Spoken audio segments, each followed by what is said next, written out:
Good evening. Thank you for joining me again. So, I told you yesterday that spent the day yesterday making a short film with a couple of friends. And as part of that film, I read a section of a poem, which I am going to read to you in a moment.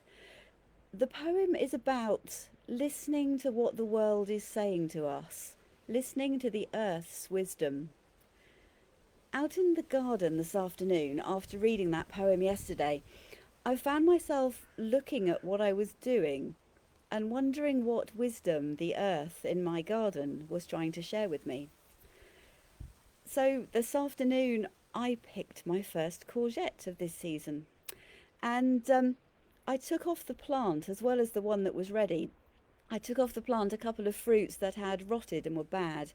I left them on the soil under the plant where they will break down really quickly and become part of the soil itself.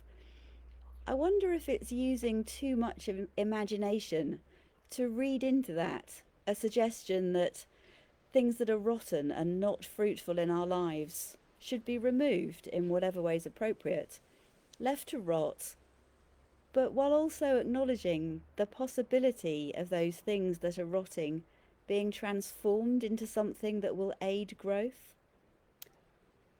I also, yet again, had a short fight with some bindweed. This may not come as a surprise anymore. This time I was unwinding it from fruit bushes, snapping it off at root level so that the bits that are strangling the fruitful branches will wither and die.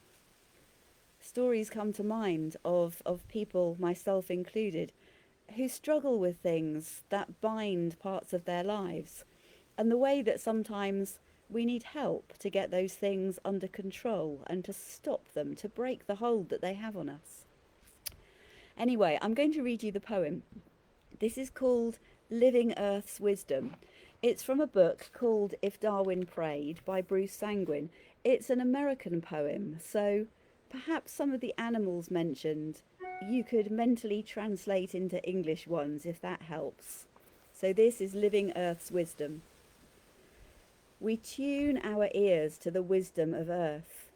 It is deep prayer listening to her cries, as spirit sighs too deep for words.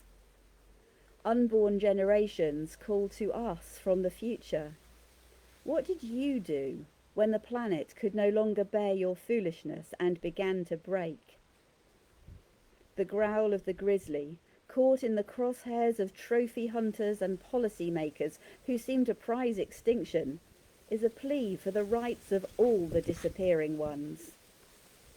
Hear the bawl of the caribou, asking us for room enough to roam and arsenic-free water to drink. The cardinal's whistle, once joy's message, is now a haunting lament for the dwindling chorus of songbirds. The topsoil, living organism and not lowly dirt, clears its thinning chemical-burned voice and speaks out for the biotic kingdom teeming within its dark body. Mother Ocean beckons us to return to her womb, that we might be born anew and know our salty tears to be her own. The willow drops her loving arms around our shoulders and brushes us with grace, whispering that it's not too late. It falls to us, wisdom's pupils, to turn this dirge into a dance of the cosmos.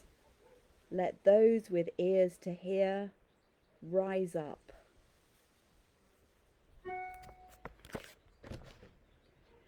So, if you are someone like me, who loves to be out in the natural world, whether that be gardening or in some other way, perhaps the next time you're out, you could look really closely at what you see and listen to what wisdom this beautiful living earth might be sharing with you. So, as ever, I'm going to finish with a prayer. And if you'd like to make it your prayer, feel free to say an amen. Holy God, thank you that wisdom is to be found in so many different places. Help us to listen to your world and to take on board the wisdom that it might be sharing with us. Amen. Thank you for joining me. See you again tomorrow, I hope. Bye for now.